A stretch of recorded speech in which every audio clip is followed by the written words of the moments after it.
നിങ്ങളുടെ വണ്ടിയിൽ കൂളിംഗ് കുറവാണെങ്കിൽ ഈ പറയുന്ന കാര്യങ്ങൾ ശ്രദ്ധിക്കുക. കൂളിംഗ് കുറയാൻ നമ്പർ 1 റീസൺ ആയിട്ട് പറയുന്നത് നമ്മളുടെ AC-യുടെ ഗ്യാസ് കുറവുണ്ടാവും, അല്ലെങ്കിൽ ഓയിൽ കുറവുണ്ടാവും. അപ്പോൾ നിങ്ങൾ എവരി 25,000 കിലോമീറ്റേഴ്സോ അല്ലെങ്കിൽ എവരി 2 to 3 years കൂടുമ്പോഴോ AC-യുടെ ഗ്യാസും അതുപോലെ തന്നെ ഓയിലും ചെക്ക് ചെയ്യുക. ഈ AC നമ്മളുടെ സർവീസ് ചെയ്യുന്ന സ്ഥലങ്ങൾ നമ്മളുടെ നാട്ടിൽ തന്നെ ഒരുപാടുണ്ട്.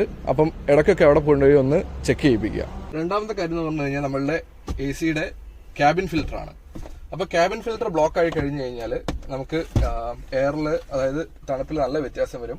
അപ്പം ഒരുവിധം കാറിന്റെ ഒക്കെ എയർ ഫിൽറ്റർ ഊരാൻ വലിയ രീതിയിലുള്ള ബുദ്ധിമുട്ടും കാര്യങ്ങളൊന്നുമില്ല. അപ്പോൾ ജസ്റ്റ് നമുക്ക് ഈസി ആയിട്ട് വീട്ടിൽ നിന്ന് തന്നെ ചെക്ക് ചെയ്യാൻ പറ്റുന്നതേ ഉള്ളൂ.